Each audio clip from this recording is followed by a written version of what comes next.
السلام علیکم ورحمۃ اللہ وبرکاتہ۔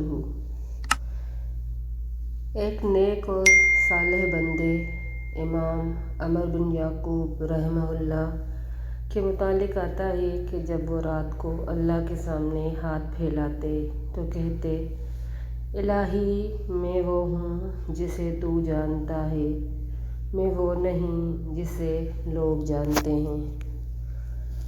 کیا خوبصورت بات کی ہے انہوں نے۔ اپنے رب کے سامنے جب فریاد کرتے ہیں تو کہتے ہیں کہ لوگ بظاہر مجھے نیک سمجھتے ہیں، تو میں وہ ہوں جو اصل میں ہوں جسے تو جانتا ہے، وہ نہیں ہوں جسے لوگ جانتے ہیں۔ اکثر لوگ ہمارے بارے میں بہت ساری غلط فہمیاں بھی پال لیتے ہیں، لیکن میرا رب بہتر طور پہ جانتا ہے کہ ہم کیا ہیں۔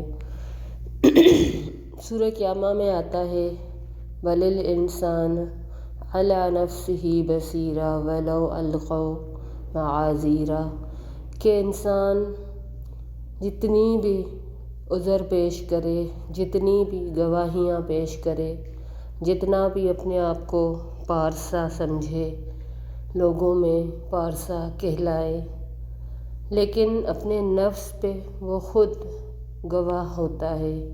اور قیامت کے دن یہی آیت اللہ اپنے بندے پہ پیش کریں گے کہ آج تو جتنی بھی عذر پیش کر رہا ہے، تو نے جتنے بھی گناہ کیے، تو خود اس پہ گواہ تھا، تو کیا اس کی گواہی کو بھی ہم قیامت کے دن اپنے نفس کی گواہ، اپنے ہاتھوں کی، اپنے اعضاء کی، ہر چیز کی گواہی ہم جھٹلا سکیں گے؟ ہرگز بھی نہیں۔ السلام علیکم ورحمۃ اللہ وبرکاتہ۔ آپ سے درخواست ہے کہ چینل کو سبسکرائب کریں، لائک کریں اور شیئر کریں۔ السلام علیکم ورحمۃ اللہ وبرکاتہ۔